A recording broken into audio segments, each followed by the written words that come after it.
Hello everybody, welcome to today's clan war between QTclub and PiGPan.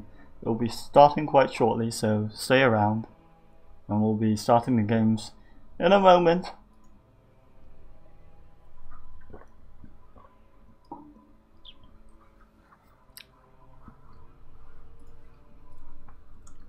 It will be a master clan war, so all the players will be from Master League. But if you're tuning in just now, today QTclub has a clan war against PiGPan, so there's that.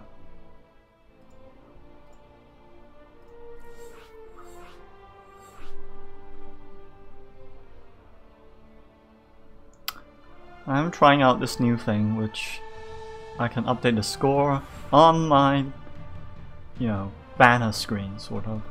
So our first match will be Zayad versus Dark Minions, it looks like, and I'm just drinking a cup of orange juice because I just finished my dinner. So. Ooh, tastes good.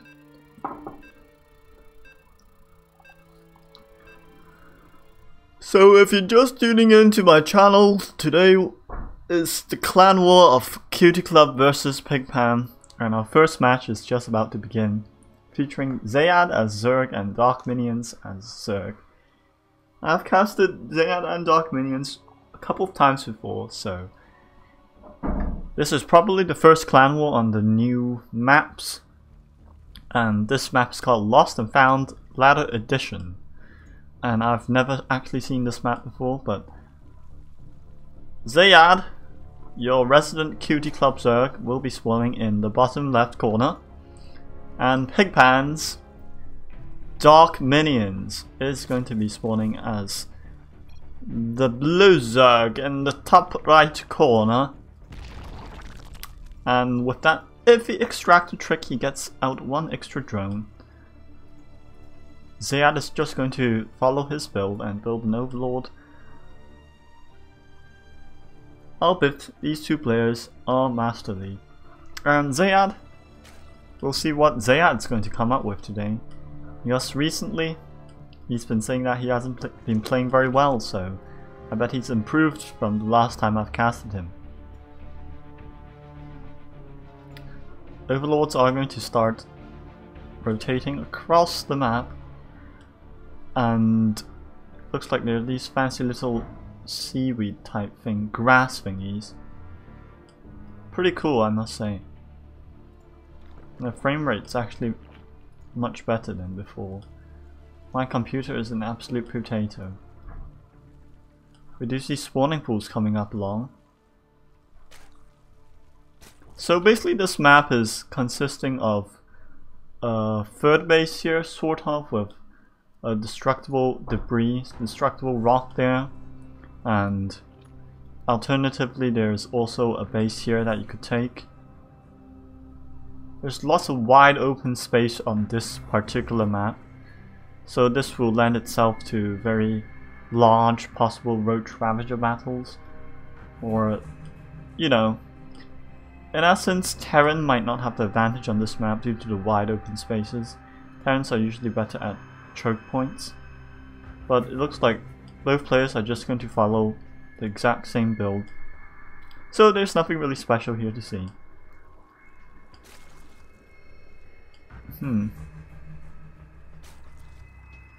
Zayad's Zerglings are going to start attacking the destructible, unbuildable bricks, whilst Zayad furiously clicks his Overlord to this particular position. Zayad's Overlords are in a pretty good spot, I would say. And Zayad is going to start off his third base very early, I think. Let's see what he's got in store for us today. A little macro build, a little bit of extra macro zest. Never hurt anyone. Dark Minions is going to start building his evolution chamber there, or start mutating the evolution chamber there. the creep tumor is going to eventually be spread, and there's one queen specifically to spread the creep. And a roach warren is coming straight up along. Meanwhile, Zayad is instead opting for the more conventional baneling nest approach. But Zerglings are not that good against roaches, so it'll be up to Zayad to sort of delay the roach push by Dark Minions as he establishes his third. His Zerglings are going to run across the map, do a little bit of scouting. Zayad indeed probably notices that Dark Minions is opting for double evolution chamber plus roach speed on the way. And he immediately knows this and he's mutating to a layer already. Whereas Dark Minions is a little bit ahead in the tech tree, simply because he didn't take a third base that early. But look what Dark Minions is thinking of. His mind is going through all sorts of ideas, and the final idea that his mind has settled on is a Nidus network. And because Zerg has no anti-air in the early game, this Overlord is going to spawn a Nidus network somewhere around here, and Zayad is going to have to rush back home to defend it. But there is a reasonable number of Zerglings that are posing to threaten Dark Minions' front base, sort of. I believe this is a complete full wall, so he just walled this up entirely to prevent Zayad's early Zergling attack, and he's just going to start spawning more and more roaches, transferring them into the Nidus network. Does Zayad notice this? Let's see what Zayad's looking at. Zayad, what are you doing? Do you notice the Nidus network? Zayad is not noticing the Nidus network. It's right in his main base. He's still staring at his roaches. He's still staring at his roaches. He's still staring at his roaches. It's too late. Oh my god. Zayad is going to get absolutely steamrolled by this queen and roach Nidus network push. Look at Zayad. He's moving his camera all about. He's so desperate to save his drones. But there's no fighting units that Zayad has available right now. His only option is probably just to get all the drones and start attacking, but Zayad, he's still not doing it. He's still just moving his camera about. He's still not responding to this. What is Zayad going to do? He's opting for the Zergling counterattack, but there's a complete wall there. By the time the Zerglings do manage to get through this wall, Dark Minions' Nidus network push is going to deal a massive amount of damage. Zayad does recall his queens. He's trying to stutter step. He draws all of the drones. Is it enough? Does Dark Minions actually not succeed with this push? Because if Dark Minions doesn't succeed with this push, it's quite a dark situation for him. But note that Dark Minions still has a lot of drones back at home mining, and Zayad opting for the early third base might just have costed him the game. More roaches are being pumped out, and Dark Minions takes the first game for PiGPan. My lord. Zayad was definitely not prepared for that. That's for sure.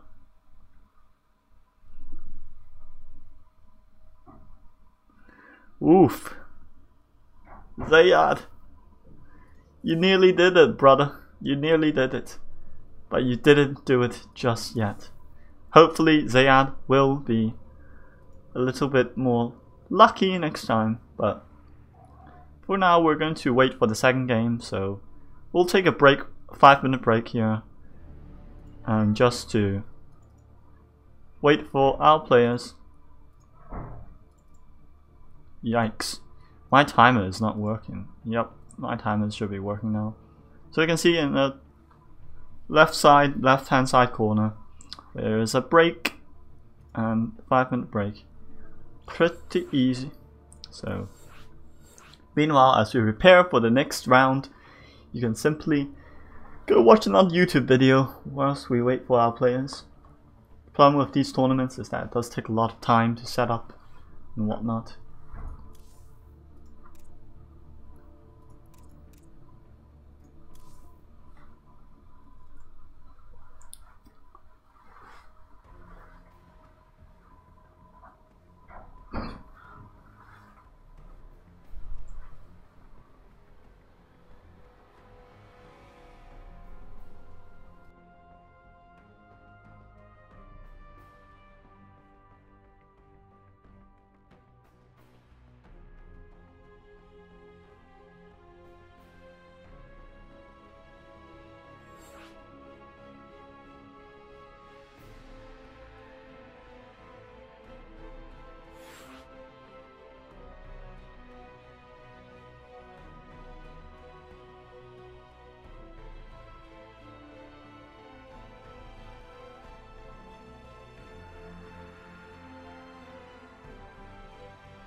Welcome back to the second game. And for the second game, it'll be QTclub's Dark spawning in the top left versus the so far undefeated Dark minions from PiGPan.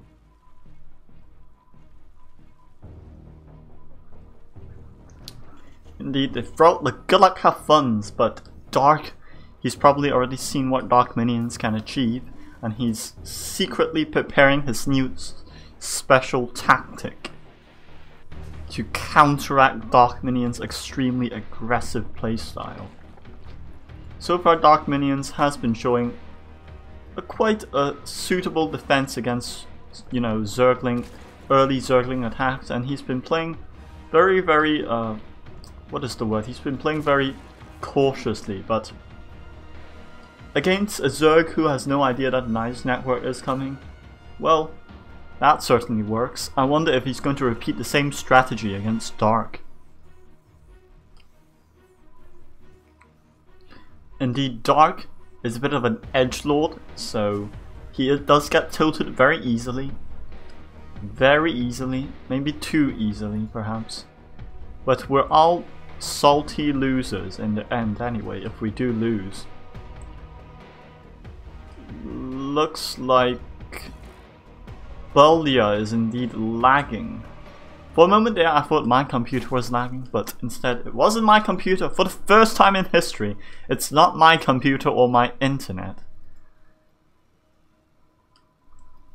whatsoever. Bullia says he can leave, and Bullia immediately taps out. Looks like Dark might be going to build a command center, but he's a little bit too scared to do that. He opts for a supply depot and a command center on the high ground instead.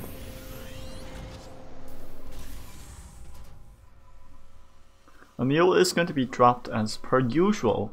The Reaper is not doing anything right now, it's just hanging around in the base. Meanwhile, Dark minions, he's just establishing his Ravager rush. I do like Dark minions, he really just gets me high, doesn't he? All his strategies. Oh my lord. I do love Dark minions. He's the sort of guy that Locomosa would actually like to play with, and they would be best friends forever, just because of the similar mindsets that they have in approaching the game, which is just to simply cheese and cheese more, and do strategies that are fun and exciting for the viewer to watch. The amount of Ravagers that he's going to be pumping out very soon is going to be quite lethal against Dark. But Dark, let's see if Dark actually has scouted it. Let's have a look at Dark's vision. Dark actually has scouted it. He's preparing very vigorously for the Ravager attack, but will the Ravager attack actually work? Dark has already taken precautionary measures such as the bunker and whatnot. But as long as Dark minions can hold this off, I mean as long as Dark minions can keep pushing through with his Ravagers along with this Overlord for high ground vision, he needs to approach this very carefully, and he has to take away the supply depots obviously. But Dark is probably a little underprepared for this perhaps. As soon as Dark minions realizes that he can't push through Dark's defense, he's already built a second hatchery, and as long as he keeps delaying Dark from building any more marines or army, or expanding indeed, then Dark minions will be in quite the optimal position. The SCVs are hanging out, so these are 4 SCVs that are not mining right now. So we're just going to be seeing this Ravager bunker sort of holdout style. So if you like watching Western movies, this is like one of those Western movies where this guy has to keep holding out in the fortified position for hours on end. But the Marines are going to be transferred to the second bunker, and I don't think Dark minions can actually push through this. But we'll see what happens. Hopefully Dark manages to get a grip on himself. What he's exactly trying to do is not as of yet known. However, the Banshee does eventually start flying outwards, and with the cloak on the way, the Ravagers should retreat in order not to take damage from the Banshee. But again, the Ravagers, they're trying to hold their ground, but the Banshee is going to prove quite lethal for that. Dark Minions, indeed, he's not really giving up on his dream.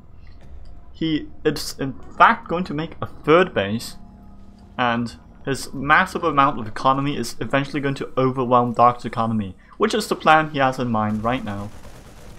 The Marines are going to take away the Overlord, so the Overlord does notice that the SCVs were transferred here, and Dark Minions will have a good idea that Dark is indeed going to expand now.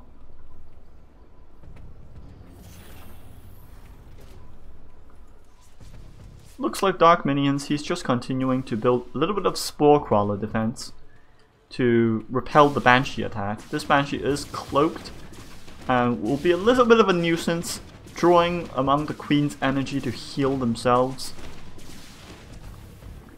But what is Dark Minions' follow-up strategy? A Baneling nest. Will it be a very aggressive Zergling Baneling bust? I most probably think so. An evolution chamber is going to be built, and the Banshee is going to start whittling away at Dark Minions' drones.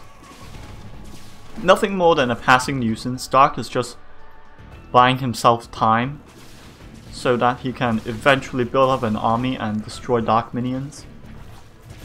But the Banshee is proving to be quite a nuisance, causing the drones to go back and forth between the first and second bases. Dark is quite low on army supply, I have to say. He's only got a couple of Marines, he's only got a tank, 10 Marines and a Reaper, which is not really optimal in this situation.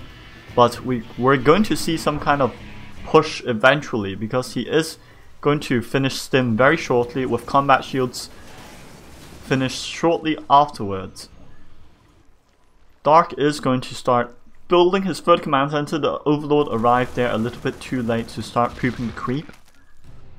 But at this point I'm just wondering whether Dark Minions actually has an army of sufficient size to repel Dark's attack. Creep is being spread, but the problem is Dark Minions really needs to start pumping out units. He can't lay back for such a long amount of time and expect Dark not to counter-attack.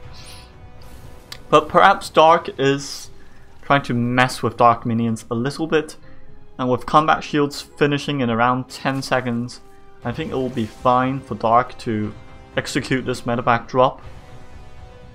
With these medevacs coming in, Dark Minions is going to have to start pumping actual units out instead of droning up. 7 Banelings are on the way. This might repel the Marine attack.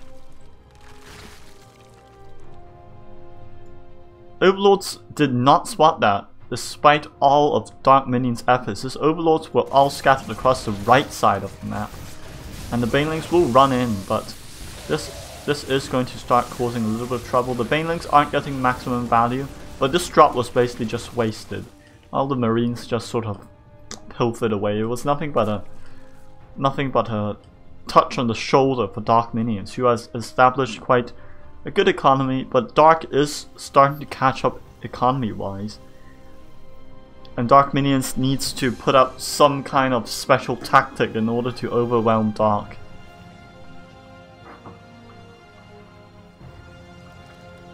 Banelings aren't going to really do the trick here, because Dark is going to start building a lot of tanks.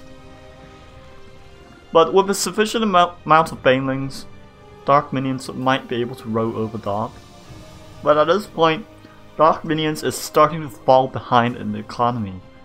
He's a free base Zerg versus a free base Terran. He probably needs to start either making an aggressive play or just macroing up and eventually overrunning the Terran player. Let's have a look. The Roaches are going to eventually get Roach speed, and the Evolution Chamber upgrades are on the way. What is Dark Minion's next step? He's making an Infestation Pit, which might mean that he's going to tack up to Broodlords or Ultralisks, but we'll have to see.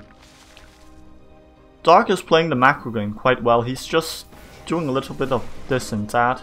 He's making a 4th command center, something that Dark Minions needs to do like right now. If Dark Minions actually doesn't start expanding or building actual units, fighting units, he might fall behind very, very quickly. Creep spread is continuing quite nicely, but I'm a bit worried for Dark Minions, whether he actually has enough units to deal with Dark's massive marine army. More Ravagers are being morphed, but note that Ravagers only have the same, has less health than a Roach, and the only thing that Ravagers are actually better at is the Corrosive Bow spell, and that Ravagers are not going to, you know, they can sort of kite around, whereas Roaches can't really kite around. More Ravagers are going to be morphed. It looks like Dark Minions is tunneling himself into a Ravager only strategy. But he is eventually going to get the Infestor upgrade, which leads me to believe that he's probably going to be pumping out a couple of Infestors, but is that amount of Ravagers actually enough to repel it? It seems yes, but the amount of siege tanks here is quite horrifying. And with Dark Minions only establishing his 4th base now, this 3rd base might be in a little bit of trouble. The Ravagers are going to start pilfering away at the tanks. They take up 2 of the tanks, but this huge amount of Marines is quite scary. Looks like Dark Minions is going to lose his 3rd base. He's going to go into full retreat mode, and with Dark's relatively large Marine army, I'm sort of not confident in Dark Minions' approach in dealing with that. He's making a lot of Zergling, he's making a lot of Banelings, but it's just really enough in the end. Dark probably posed a little too passively there. He could have continued pushing, but he knew that there was a large amount of creep around in this area, so the Banelings would be able to connect very quickly. Dark is going to start floating his command center over there, and with Dark Minions only having 3 bases as of now, he needs to make some kind of miracle play. He needs to land some fantastic fungal growths or something in order to win him back the game. He actually doesn't really have an Infestor out yet. He only has 8 Ravagers, couple of Roaches, couple of Banelings, and that's all. Meanwhile, Dark has 68 Marines and 7 tanks and 6 medevacs. I don't think that's actually going to help with Dark Minions' defense. Looks like he's going to be distracted by a huge drop here, but simultaneously Dark is going to start working away at the 3rd base, the previous 3rd base of Dark Minions. But the Roaches and Ravagers prove a little bit too much for that small amount of Marines and Marauders. But Dark is in the supply lead with a 40 supply lead ahead of Dark Minions. So the question is whether Dark is going to keep macroing up. He's going to build up a massive bio army complete with free upgrades, and then he's going to push out. Nope, he's going to push out now instead. He's opting for the more aggressive play, which is the correct call in this case, because Dark Minions really doesn't have a lot of army units back at home. He only has a couple of Roaches, and with the Infestors not coming out. In fact, Dark Minions is choosing not to build Infestors. I don't think Dark Minions can hold on to this attack much longer, and I think that Dark Minions might have lost the game here due to his relatively poor macro throughout the entire game and his failed Ravager rush, of course, which set him back a little bit. But nevertheless, Dark is going to start pushing with his Liberators. Those Liberation Zones are going to zone out a large amount of the Ravagers, and with this amount of tanks and Marines, I don't think Dark Minions is going to take it, and Dark is in fact going to take the win for the QTclub. So, well done, Dark, well done. You did not fail the QTclub this time, thank God.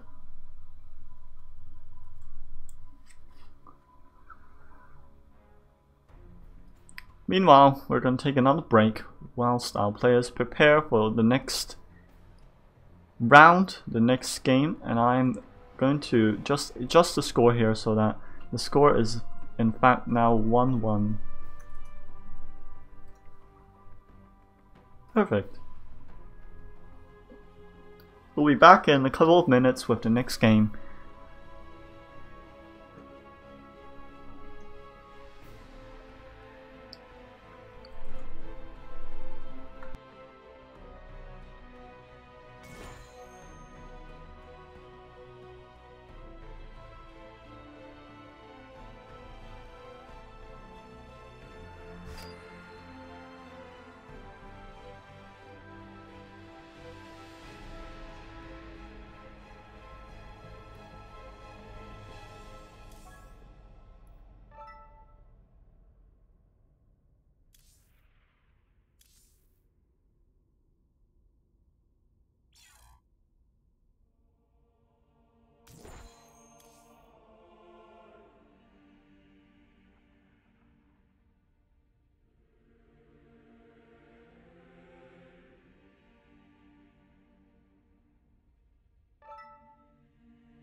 I'm back with the third game of the series today, and this will be played on the new map 16-bit LE, which is in fact quite nice. It's got a pretty good contrast, contrasting the bright colors of the units with the, well, it looks quite nice, doesn't it? Anyway, spawning in the top right we have PiGPan's Wobulate, and bottom left we have QTclub's Salt Lord Dark.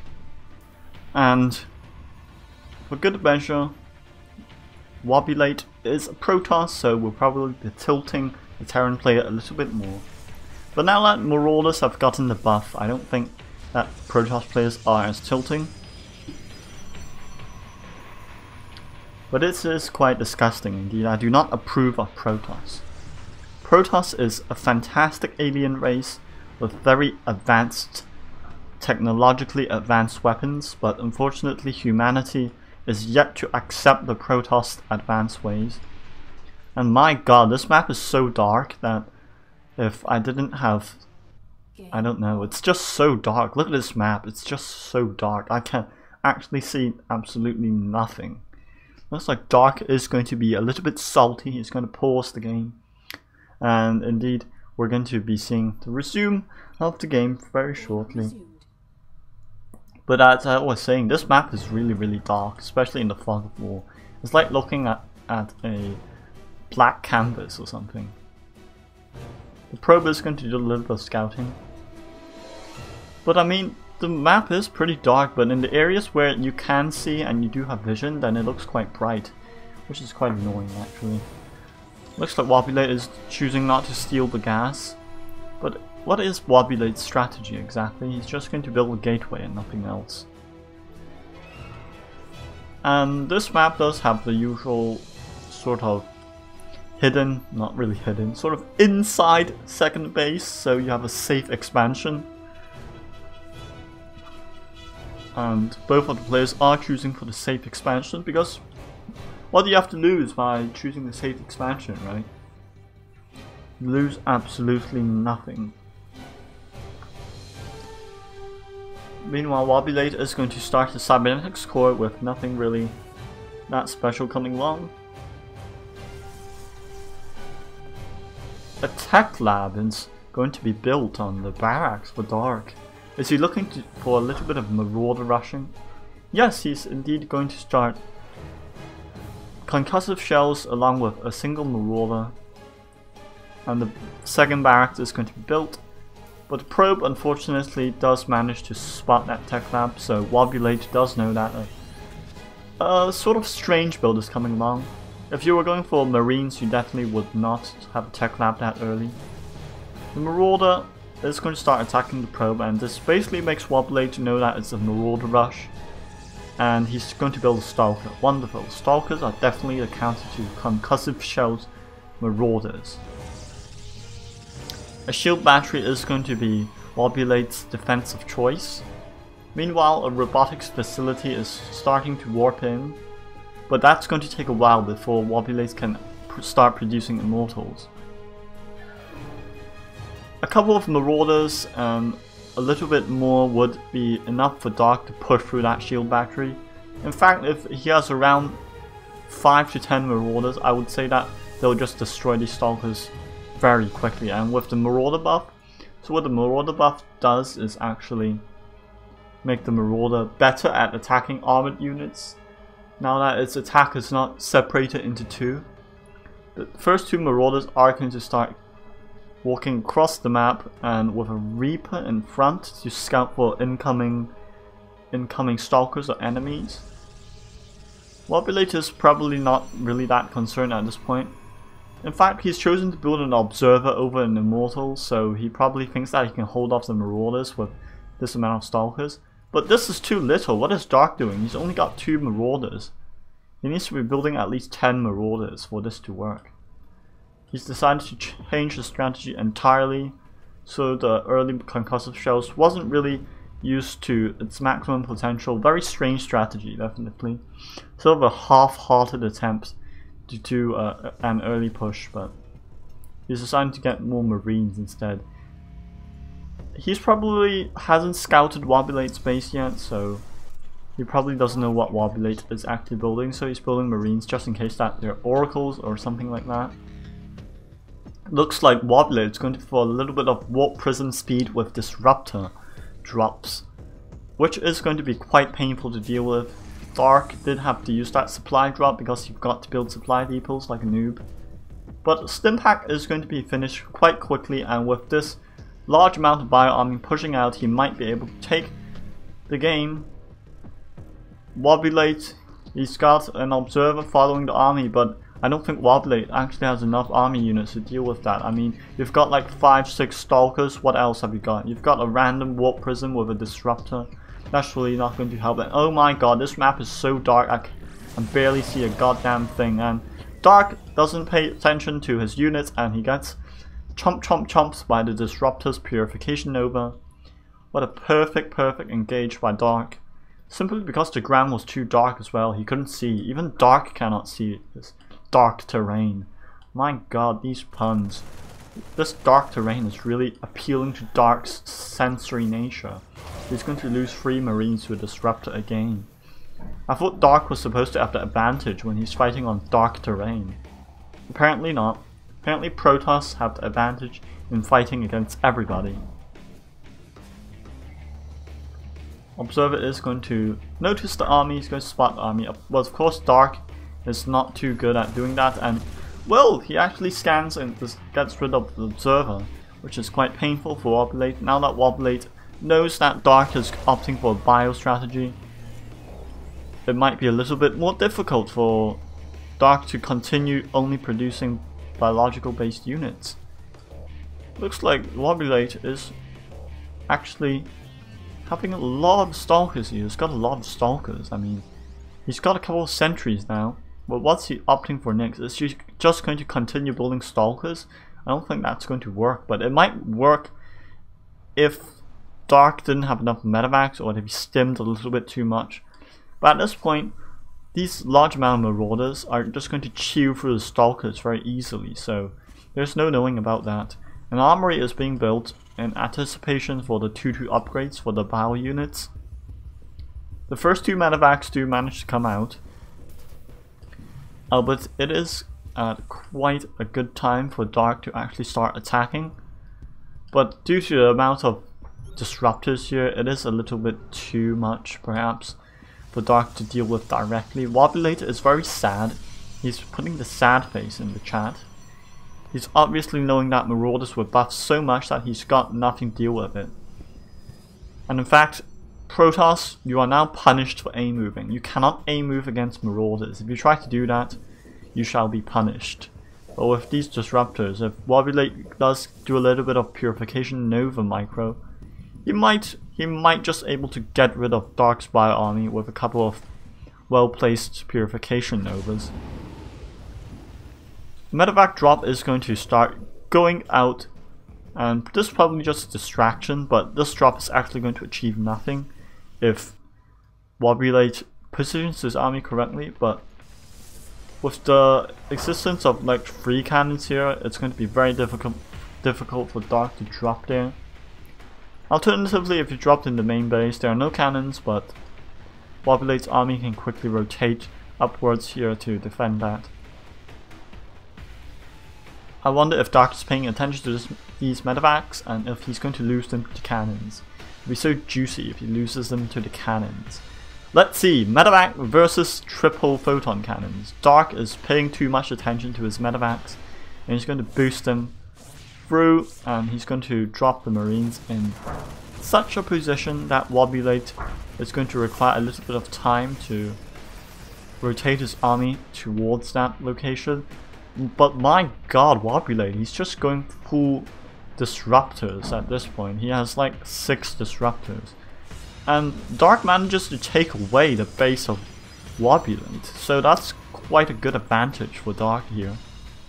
The drop does actually not get cleaned up, the medevacs are still intact. That was quite a successful drop for Dark. He's playing very cautiously, he's doing nothing too much to cause Wobulate to be out of position, but as I said, if he actually had this army with him during that engage, he could simply drop in this location, then he could simply attack the front with this army. When Wobulate's army was distracted momentarily, he would have been able to take away this base as well as this base. So that was perhaps a little mistake on Dark's part. His 2-2 is right around the corner, it's around halfway done. He is going to add on Liberator range, and those Liberators are going to be quite a nuisance for the Disruptors, because the Disruptors can't really get that close to the Marine Marauder army anymore. Ship weapons level 1 has been completed for Dark, so Liberators are going to start dealing a little bit more damage, and it looks like the drop actually denies Wobulate his double forge, and those upgrades were very vital. Whereas the drop was cleaned up, Dark managed to snipe away the forges, which provides him with a massive upgrade lead, and I think that Dark should probably start moving out this time. But I'm a bit worried for Dark as well. He can't seem to split his marines very well, so if he runs into the Disruption Novas, he's probably going to get completely owned. Meanwhile, Wobulate is going to start trying to find a weakness in Dark's army, but Dark I think is quite prepared for that, and with the massive amount of Liberators there, it's going to be quite hard for Wobulate to engage into that. Nevertheless, if the Purification Novas actually land, which they don't, it's a little bit too far away. Nevertheless, Dark is going to scan, he's going to confirm the location of Wobulate's army. And this is why I said, you can't A-move anymore as Protoss. You're trying to A-move these mass amount of Stalkers into this, be my guest, you'll just lose all of them. Dark notices that Wobulate is rotating his army, or should be noticing that, and if he doesn't notice that, Wobulate might just be able to A-move into the base of Dark. But Dark sets up his liberation zones very nicely, and with the Marines in the back, I mean the Disruption Novas are just going to eat away the Marines. And Dark is doing a little bit of excessive splitting. Maybe he's just lost probably a little bit too many Marines there. But I think that Marauders after this buff have been quite successful in repelling these Stalker attacks. In fact, if I were to say that the old Marauders would probably not be able to hold off that attack as successfully. Dark is in the supply lead again, so it will be quite nice to see if he's going to attack soon. But it looks like Wobulate is just going to continue producing Disruptors. He's not opting for Colossi. He's not opting for any Immortals to deal with the Marauders. He's just opting for more Disruptors and more Stalkers. I'd say that Dark is playing a little bit passive here, and if Wobulate actually started attacking up to higher attack units instead of just mass producing Stalkers, that might actually help him a little bit more. Dark is going to do the special tactic of the drop again, but with Wobulate's 2-2 being complete, I feel that Dark might be a little bit of trouble. Let's have a look at the upgrades for now. Both of the players are at 2-2 upgrades, so it'll be quite an even fight this time, but the little amount of Stalkers here is not really that enough to kill this entire Liberator Air Terran army, Sky Terran army. It is looking to be quite menacing with the large amount of Liberators that Dark is putting out. He's currently at 12 Liberators, and I feel that Wobulate needs to start doing some kind of air transition before he starts losing to mass Liberators. He's actually going to recall his entire army just to ward off that drop. In fact, that drop only consisted of 2 medevacs. Wobulate is going to start transforming the gateways into warp gates, but if he's just going to continue building Stalkers at this point, I'm going to be quite worried about his state in the late game. He's not really going to transition out of this successfully, and with 11 Disruptors, the large amount of Liberators are just going to completely nullify the Purification Novas from the Disruptors.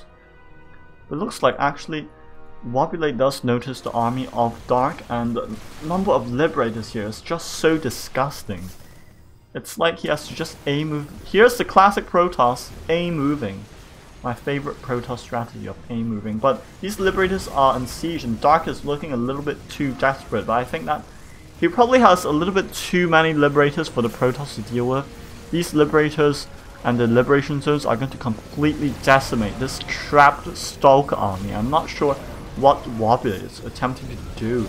Wobulate, he's messing up his micro 100%, and I think that Wobulate is a little bit tilted, and he says fuck that disruptor shot, and Wobulate is now going to start raging at his computer. He's going to start smashing his keyboard because he A-moved and he didn't win against Terran, okay? But nevertheless, Dark does manage to take the victory for QTclub. So the score now is in fact 2-1 in favor of QTclub. We're going to take a short break here, and when we return we'll be right back with the fourth game of the series. And whoever reaches 4 games, 4 games won, first will be the victor, and that means we still have a couple more games to cast, and we'll be right back in a couple of minutes with the next game ready for you viewers.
Hello everybody, welcome back, and we're going to start our 4th game very shortly. In fact, it's going to start right now if my computer stops lagging, which I have to alt-tab out. But Dark has so far been performing quite well, and his next opponent is going to have a little bit of a higher MMR, so Dark is actually being a little bit rude to me. In fact, he told me to shut the fuck up in the chat, so definitely not Dark's best day. But overall, he's been playing quite well so far, and he continues to play like this. He probably can win the next match as well. But in the bottom right, we have the ultimate Salt and Edgelord, who told me to shut the fuck up, is QTclub's Dark. And in the top left, we're going to be seeing Bob the Builder. Can you fix it? Bob the Builder. Yes, you can. Looks like Bob is going to be doing this building today. He's going to build a spawning pool. What's he going to build next? Where is Wendy? I don't even remember the characters from Bob the Builder. So if you guys are familiar with Bob the Builder, or if you're too young for that, well, I understand. But I come from an era where Bob the Builder was my go-to cartoon, along with what else? I can't remember. Cartoon Network. Like who the heck actually watches TV nowadays? Most people just watch computer. They watch YouTube. They don't watch Bob the Builder. They don't watch. Come on, I can't think of any other cartoons I used to watch. This is quite tragic due to the amount of time I've spent looking at a computer nowadays. But this map is going to be on. This map is Dreamcatcher Ellie, and I must say the graphics are so fantastically spectacular. I mean, this map is definitely very, very, very special. It's symmetrical, that's for sure. It's symmetrical. It's symmetrical down the 45 degrees axis, but other than that, it's a little bit different to some of the other maps we've been seeing. Bob is going to opt for a Roach Ravager rush, I guess. The Zerglings are going to catch the SCV. But Dark probably knows that probably a Ravager rush is coming along, hopefully.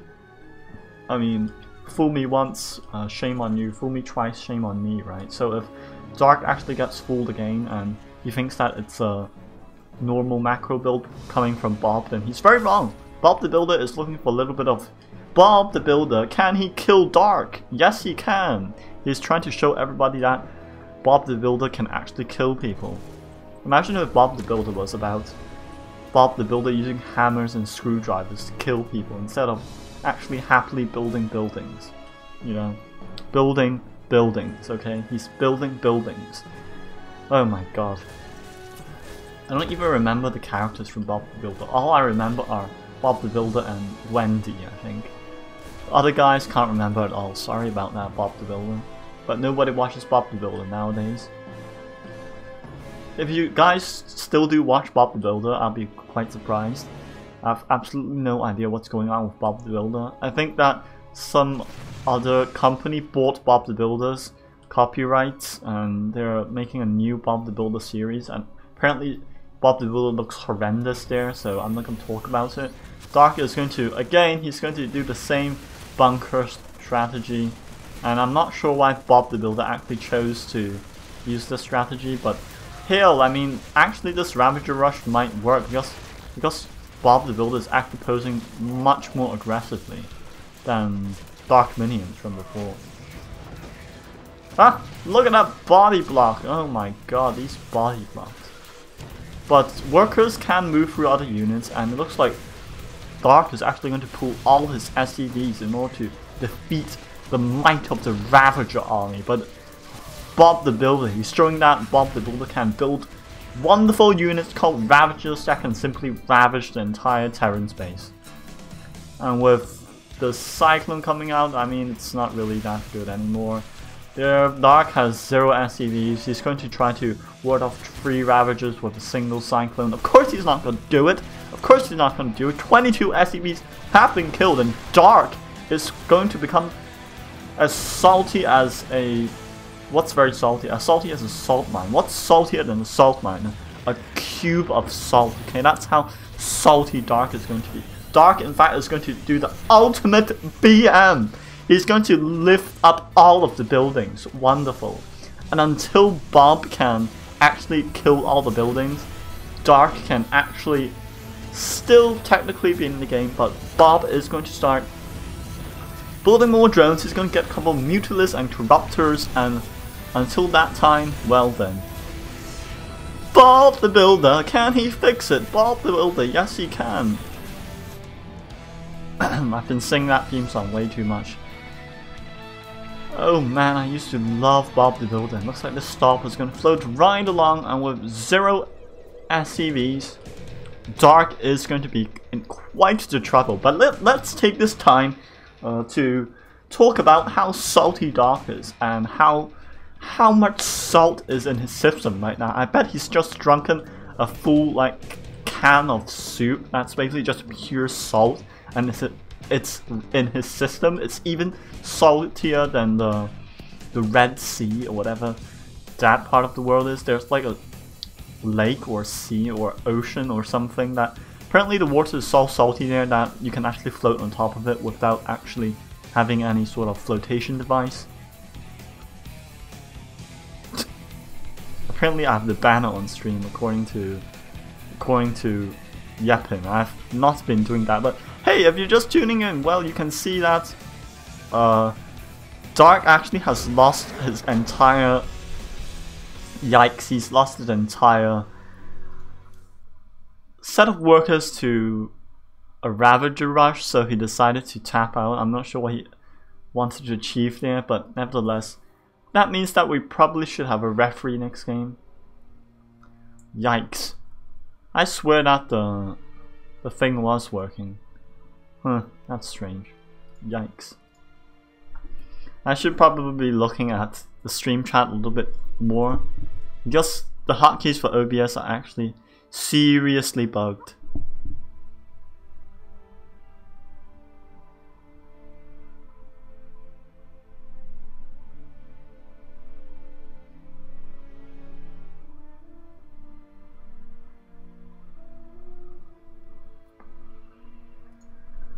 But hopefully my freaking hotkeys work again and we're going to be taking another break again. Freaking hell. I'm sorry that my thing actually messed up. It is really irritating. I really hate my current computer. There's nothing I can do about it. I'm not a rich guy, so I can't buy a new computer and just call it a day. I'm stuck with this hopeless, useless MacBook Pro, which is probably going to have to last me a couple more years before I can actually switch computers. That was not nice, I say.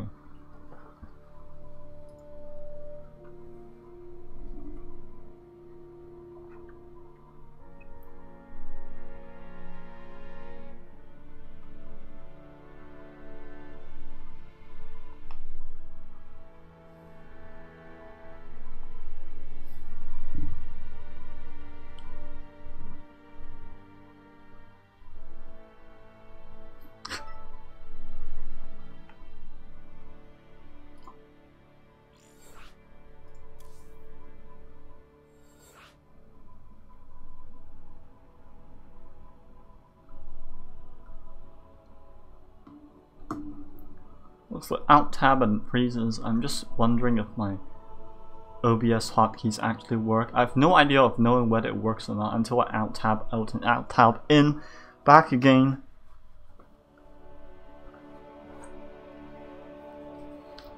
But if you just missed the previous game just now, Dark from QTclub was a very salty, and he did the ultimate Terran BM by lifting up all his buildings when he lost, and he refused to leave the game for a couple, like 1 minute or something. But hey, it's better than nothing, right? It's better than nothing. It's better than actually pausing and, you know, that sort of thing. We're going to be waiting for a player.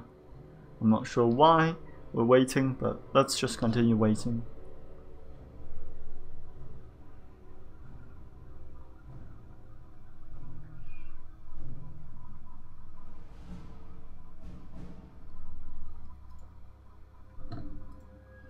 Yikes, looks like this wait is going to be longer than anticipated. Whew. Should probably hide that, but not that I keep messing up my OBS settings.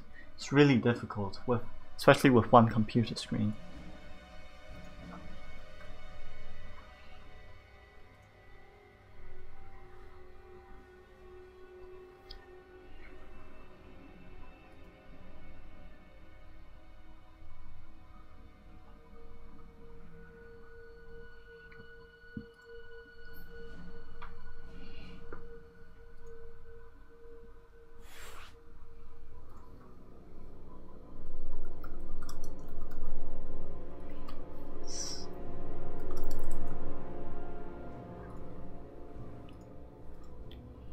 Actually, we're going to be waiting a couple of minutes for our next player to show up, so we'll be right back after a 5-minute break.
Hello everybody, welcome back, and we're going to be starting our...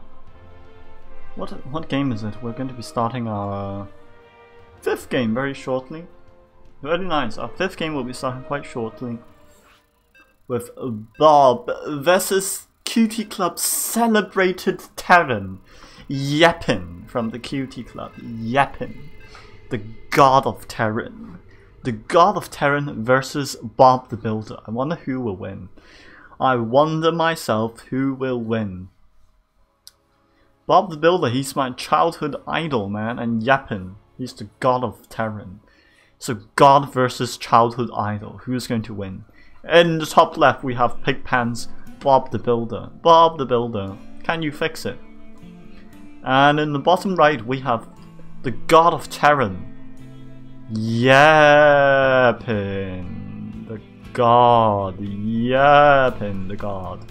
All bow beneath Yepin's feet. A supplied EPRO from the great god himself is going to start automatically constructing.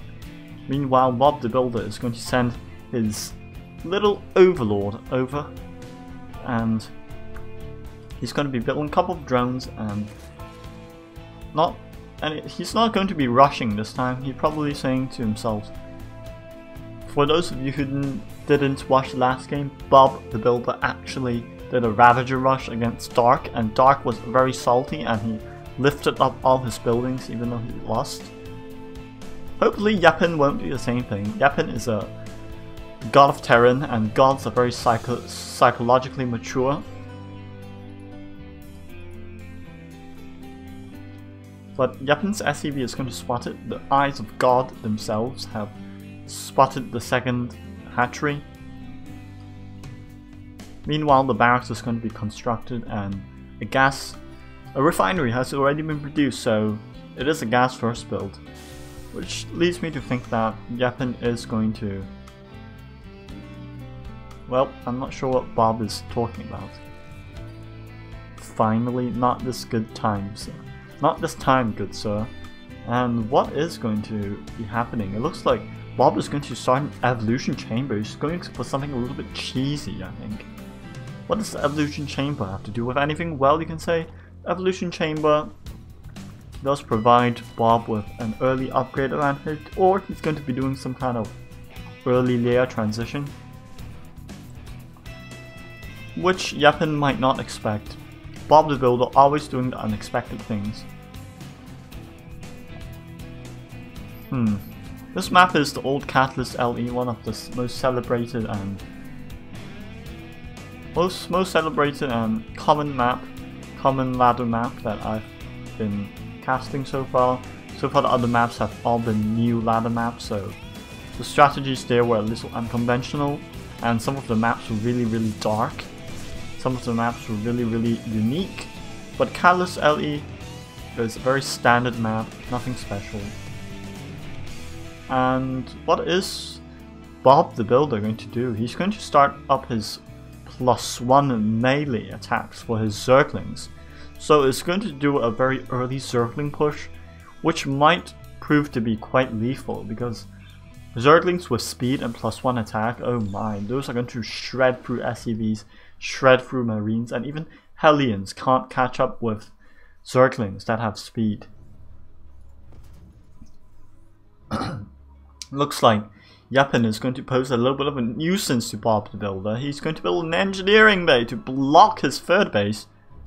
But what will Bob the Builder do? Well, I'm just going to take the other base then, says Bob the Builder. Nothing's going to stop me from getting more buildings, says Bob. Meanwhile, the god of Terran himself is going to start moving around these Hellions. These awesome looking Hellions. And it's going to start walling off, nothing special. Zerglings are going to start attacking Engineering Bay, but will Yepin notice that these Zerglings have melee attacks level 1? They might be. Melee attack level 1 is going to complete in exactly 0 seconds. Now it's completed. Speed and melee attacks level 1 have been completed. So is Bob the Builder going to do a very early Zergling push? I think that might just tip the scales. But the amount of Hellions here is probably a little bit too much, I think. for Bob the Builder to push through. Could prove to be quite fatal if Bob the Builder actually decides to push out with 10 Zerglings right now. Well, it's not 10 Zerglings, he actually has 22 Zerglings and 10 more are on the way. So I'm really not confident as to just a couple of Hellions holding off that large amount of Zerglings. And those Zerglings do have +1 melee attacks, which means they're going to be dealing quite a lot of damage. Zerglings are going to start streaming. Nope, Bob the Builder is going to not attack yet. He's holding off until he's found the correct position, and looks like the Hellions are just probably going to be shredded by the... Nope, it looks like Bob the Builder is going to get a beautiful surround on those Hellions, denying the Hellions any sort of value. Meanwhile, Yeppen is going to send out a couple of Hellions to harass, but really he's got nothing at home. And oh my god, Bob the Builder just could absolutely decimate Yeppen now with, like, I don't know how many Banelings this is, 11 Banelings on the way. This is going to be very, very hard for Yeppen to deal with. He's got a lot of Zerglings, he's got a lot of Banelings. I mean, Bob the Builder just kills one Supply Depot and he walks in with the large amount of Zerglings. And note that the Banelings have +1 attack as well, so I mean, Yeppen is definitely in a bit of a pickle right now. He's got absolutely nothing at home to defend. And if the Banelings got a connection, well, that's a lot of work instead. Yikes! Beastie yikes. Beastie yikes. Don't even mention this. Look at Yeppen. He's getting absolutely butchered by the +1 melee attack Zerglings. 27 SCVs have gone down. And the death count is still on the rise. More and more Zerglings streaming in. I doubt that Yeppen really has a chance, and in fact, Yeppen taps out and Bob from PiGPan manages to snap up that win for PiGPan again. Well done to Bob. Well done to Bob indeed. This means it'll be a 2-3 in favor of PiGPan now.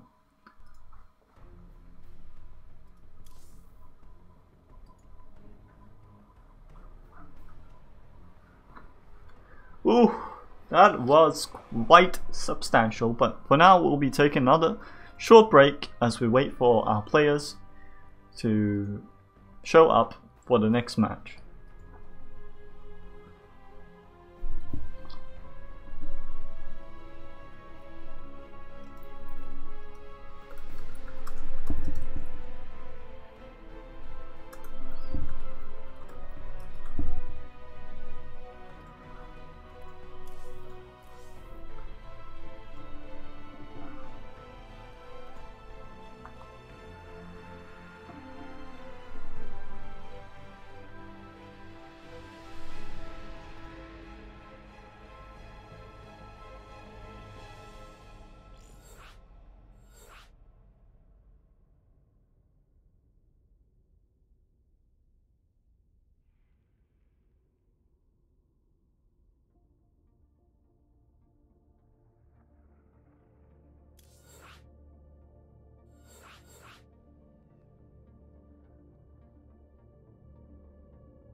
Right on time. Well, that timing was actually quite fake. In fact, I wasn't going to take a 5-minute break anyway.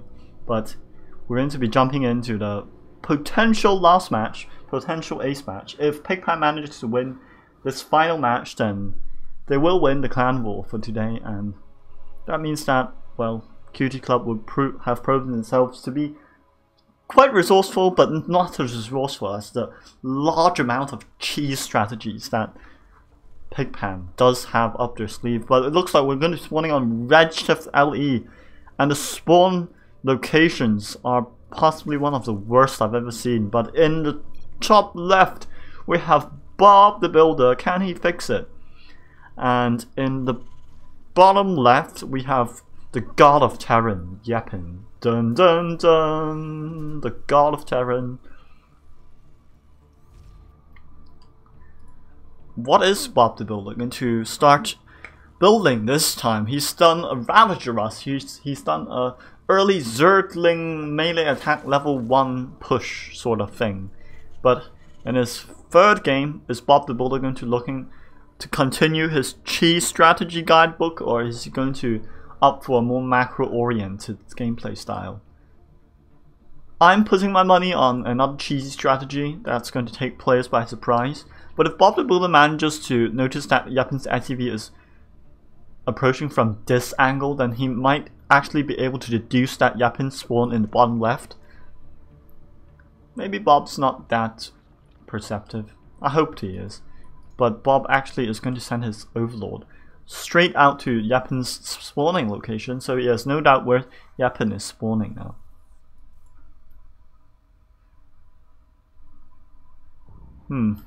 This map is pretty much the same as other maps, except that it's got a watchtower on the right hand side and the watchtower on the left hand side here. Yapin's SDV is going to start constructing that same command center. And I'm really interested to see what Bob's going to come up with this time. What kind of buildings and units is he going to build? But for now, he's going to just be following the standard build. Nothing too special. But his second hatchery is complete. And he might be looking to do a little bit of fanciness today. But a God of Terran. What is God of Terran? What is Yapin going to do? Yapin's just going to opt for a factory and supply depot. Meanwhile, Bob the Builder is building a lot of Zerglings again. Building a lot of Zerglings, this Reaper is going to scout around. The Reaper can probably scout Bob's main base. So, there's that. Bob, I believe, is of a sufficient MMR so that both players are quite evenly matched, both around 5k MMR, so that'll be good for both of them. Note that both of these players are mid-level masters at least. And there's actually a gold base here. This reminds me of the old map. What was it called? Habitation Station or something like that. I can't remember. Looks like the third hatchery for Bob is going to be coming right up. Yapin notices it immediately. He notices the third base. But what's his response going to be? He's going to be building a couple of Hellions again. I believe this is Yapin's favorite opener against Zerg. A couple of Hellions just to poke in around. Deals with Zerglings relatively well, unless he was up against a Zergling rush. But it looks like Bob is going to be getting Overlord speed, so he's going to be scouting a lot more of his Overlords.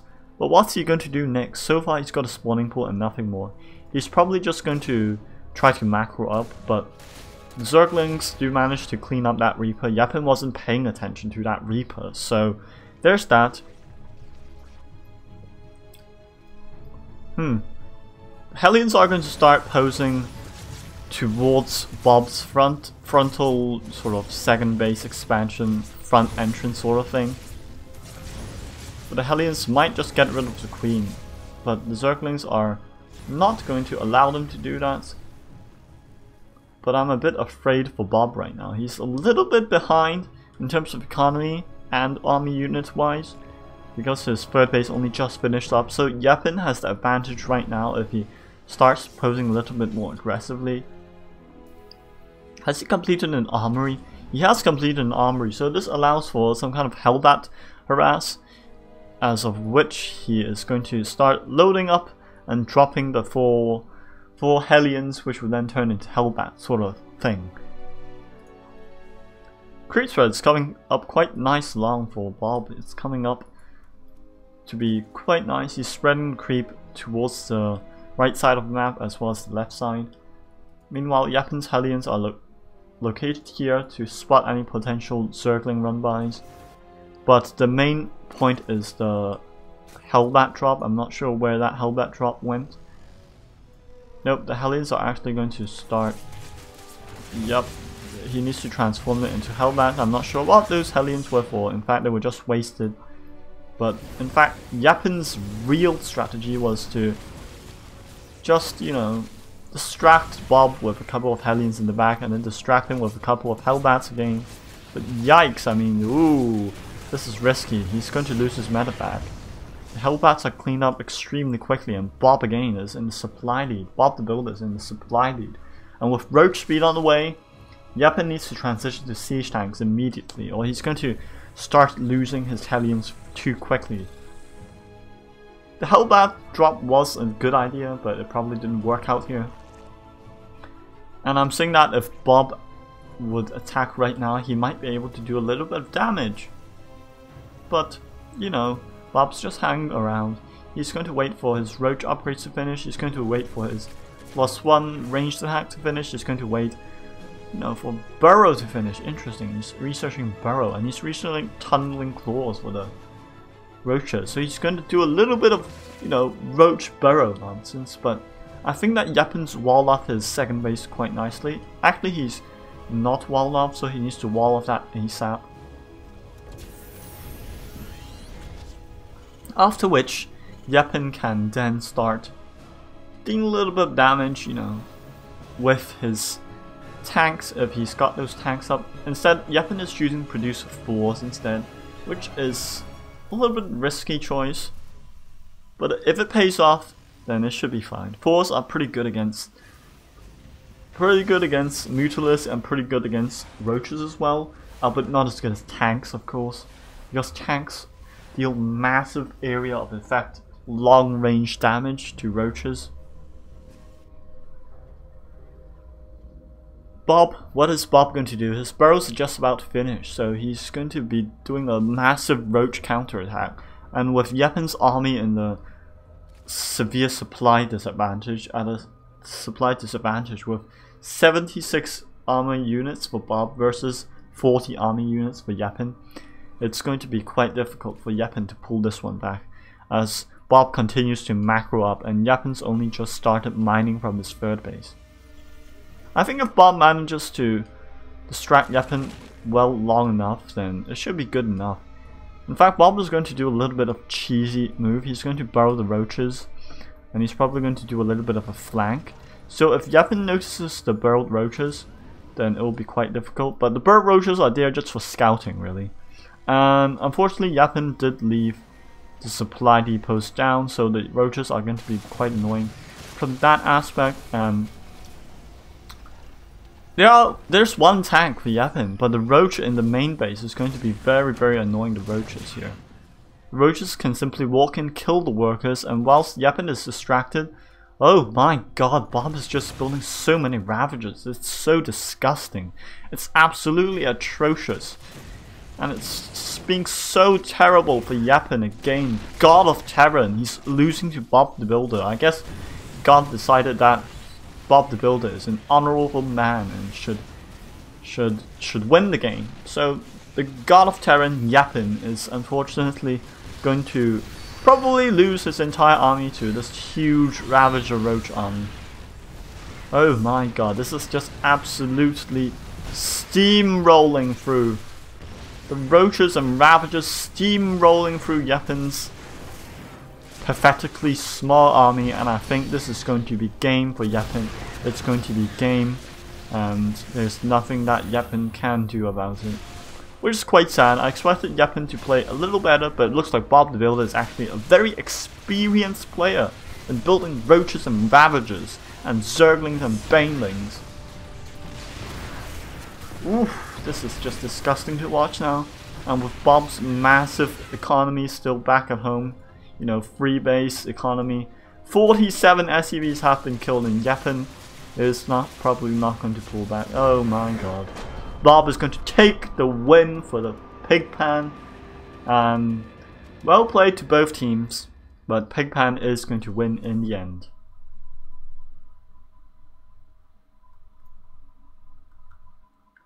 Whew, yikes, that was not nice. PiGPan takes the series with a 4-2. Yikes, and Yappen leaves the party, and he logs out of StarCraft and Battle.net immediately. Yeppen is very tilted at this point. But Bob, I have to give my kudos to Bob. Bob played very well. He's done a lot of all-ins, but it looks like Bob managed to piss off Yeppen. He's managed to piss off Dark. He's managed to piss off Yeppen. I'm not mad to see my friends, you know, being that pissed off, but it's quite funny to see when they're salty. In fact, when they call me salty, sometimes they are saltier themselves, so... Nevertheless, well played to both teams, and PiGPan will take the win today in this Clan War best of 7. And that will be that, I think. So thanks for watching. If you enjoyed my stream, sorry that was me clapping there. If you enjoyed my stream, please feel free to give me a follow, and if you want to, you can subscribe to my YouTube channel. There's a YouTube link, and if you type the YouTube command in the chat, you can also find out more about my YouTube channel. But for now, I'm going to be signing off. This was Light of Broadcasting, the clan war between QTclub and PiGPan. Thanks for watching, and see you guys next time. Bye bye.